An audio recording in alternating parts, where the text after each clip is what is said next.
Hi, I am Dr. Nikita Mittal, and we're going to today talk about use of movement and dance in pedagogy.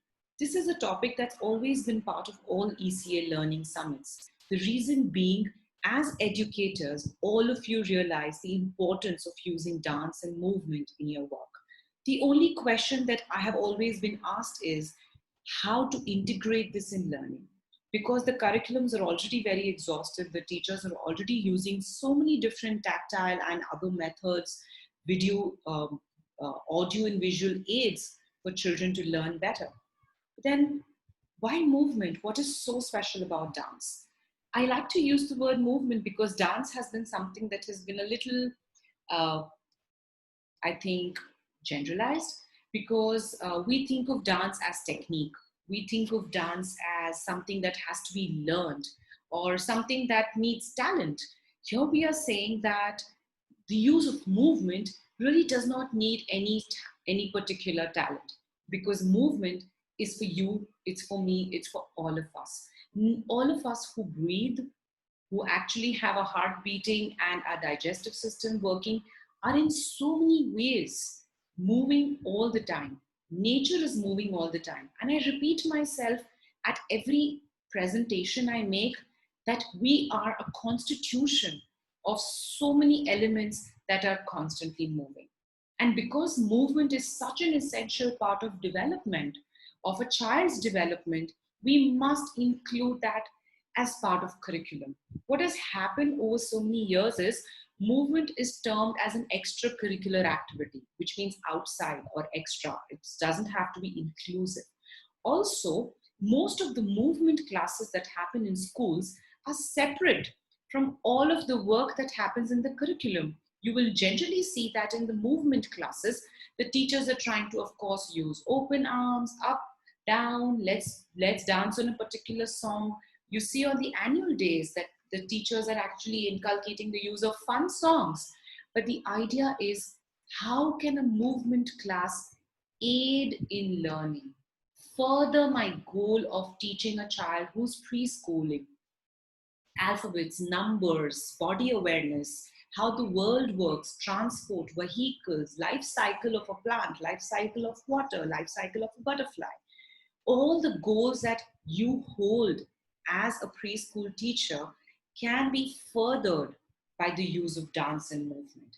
Your question will be, okay, I understand the importance of using movement.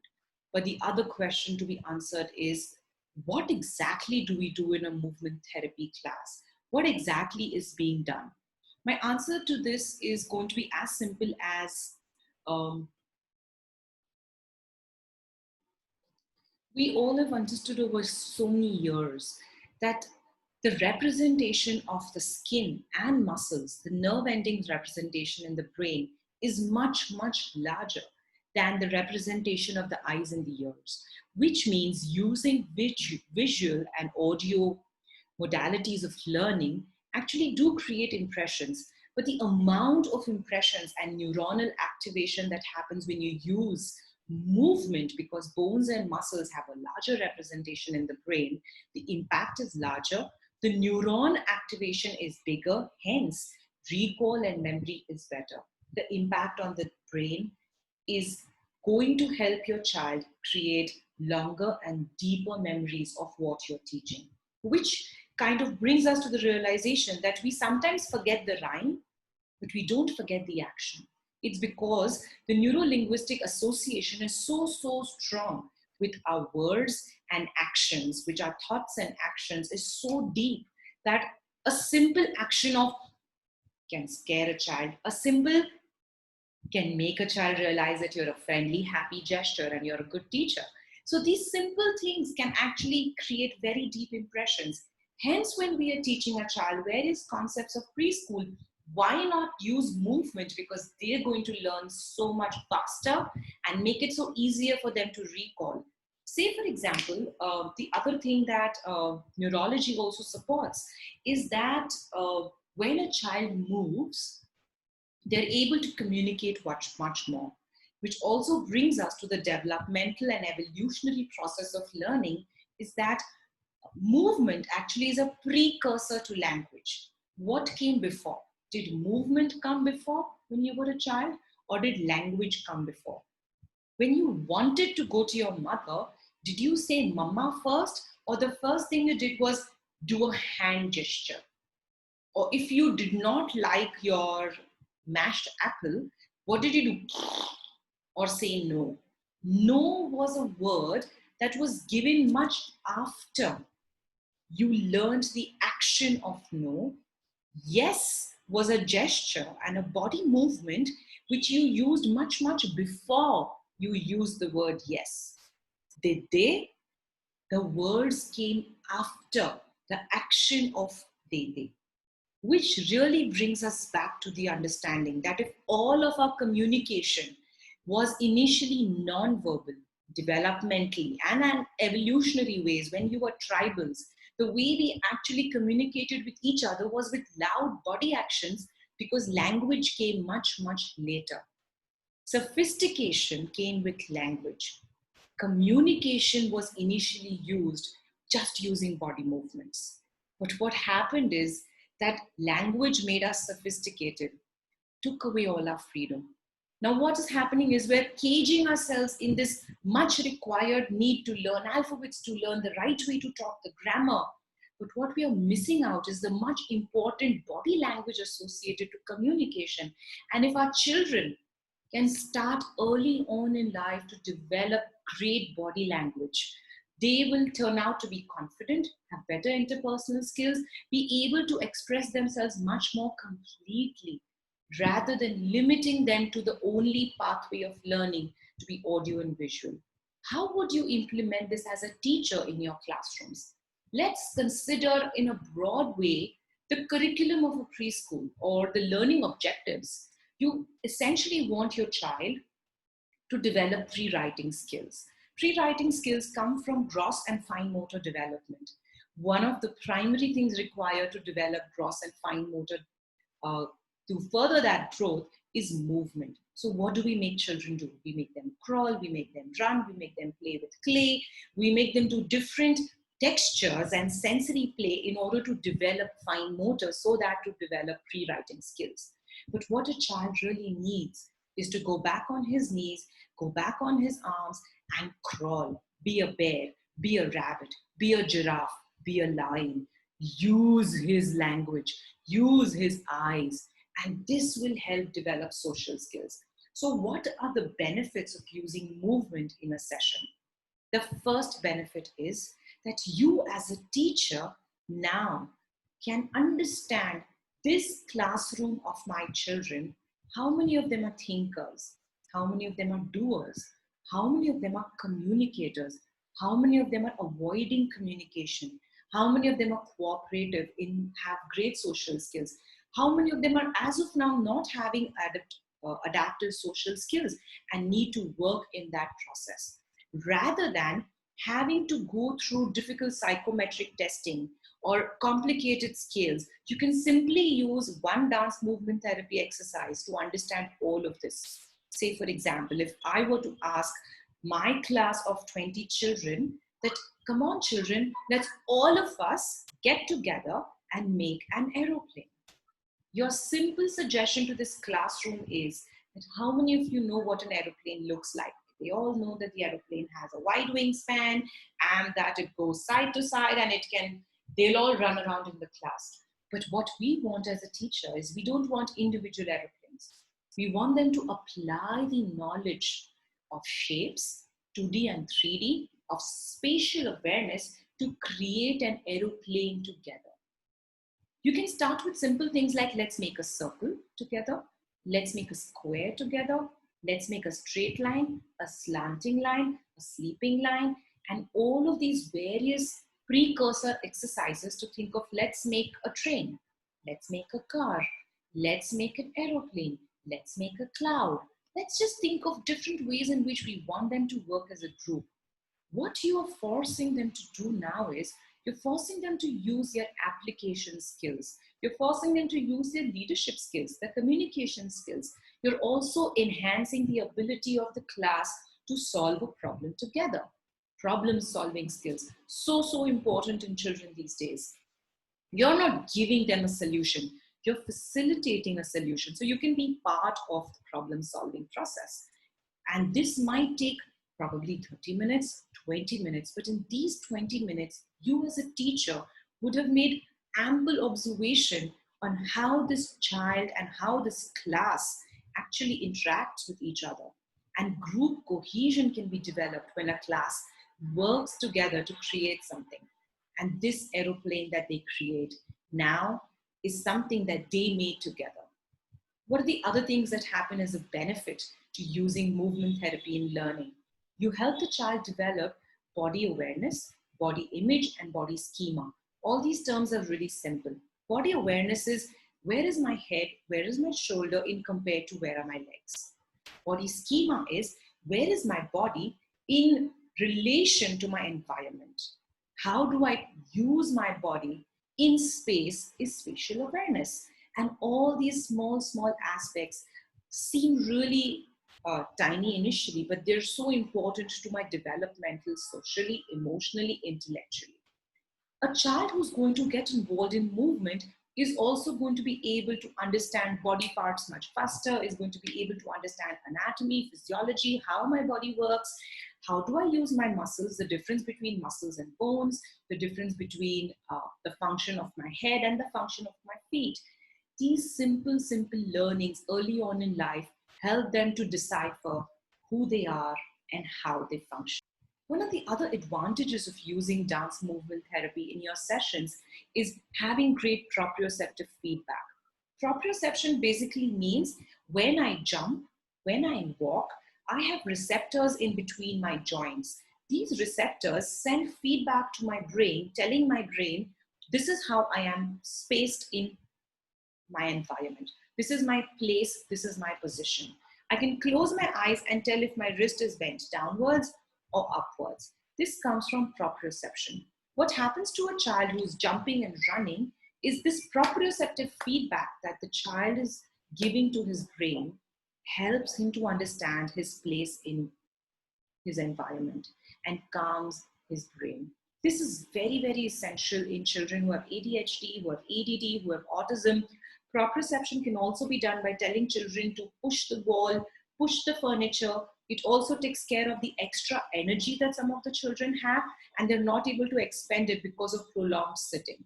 My strong suggestion to every teacher could be to start your class with a fun dance warm-up, with a screaming warm-up. Why not? Screaming helps to open your vocal cords, expands your lungs, and it helps to, much importantly, remove that pent-up energy that children these days have. A lot of children complain, my children are not organized.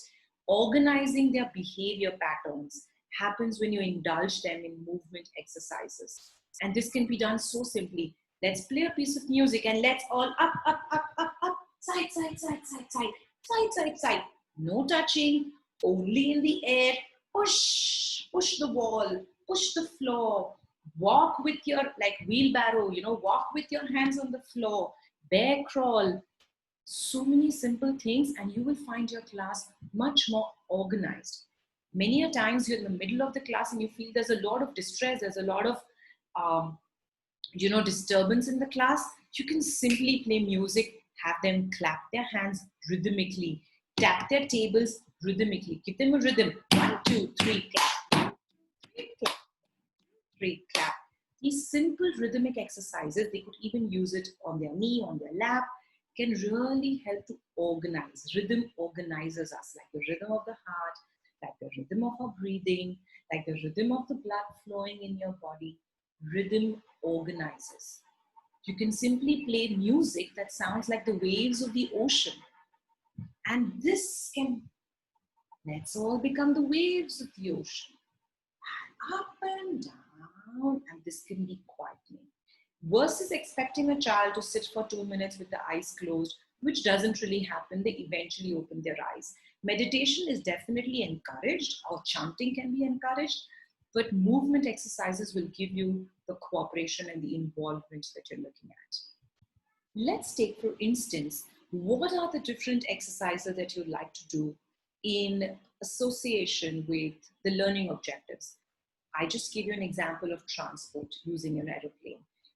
If you're learning alphabets, I've done this before at so many education summits, but if you haven't attended them, you can do alphabets using the shapes of the body, which means I could do it alone, which means I can think of 10 different ways to make an A with my body. I can do the A in standing. I'll have to stand up. So I can do an A standing. That means my legs are wide and I have a line running through me. I can do an A in sleeping with my legs wide. I can do it in sitting. If I'm sitting, my legs are wide and I put a hand in between my legs. And I can do an A with my partner. If I have a partner with me, I can buddy up students in the class, and you can always find ways to innovatively buddy kids up. And we could make an A together, two of us. And like this, every alphabet can be kinesthetically learned using my body. I can use props, I can use a hula hoop, I can use ribbons, I can use sticks. Sticks you could avoid because it can provoke some of them to get a little violent. I wouldn't use sticks. So alphabets, numbers. I can always say dance, dance, dance, let's make 3, dance, dance, dance, let's make 2. 2 plus 2 or 2 plus 3 is equal to, and the answer could be done while dancing. And we could all be dancing. If you're already using something like this, you can think of innovative ways to make numbers. I think what's missing is after watching some movies and educational documentaries, we've started using sand, water, paint. So we use a lot of finger for sensory textures, but the whole body being involved in using an exercise and use it as a way of learning, like make a plant. Imagine that you're a seed, you're inside the soil and you're gently, now you're a plant and now you're a tree. What is the difference between a plant and a tree? A plant occupies less space, is more fragile. A tree occupies more space. So I open my body and it improves my confidence, my body language. A tree also has wide, so I can spread my legs. The center is very strong, it's not fragile. And my reach is much bigger. Can 3 children come together and make a banyan tree? What are the qualities of a banyan tree? And then all of this can be inculcated with props, and all of you are so good at all of this, using music, using costumes. But the idea is life cycle of a butterfly, for example. I've seen that you all take so much effort in drawing, the earthworm, and the earthworm is eating leaves, and now they're going in the cocoon. All of this is actually a dance of life.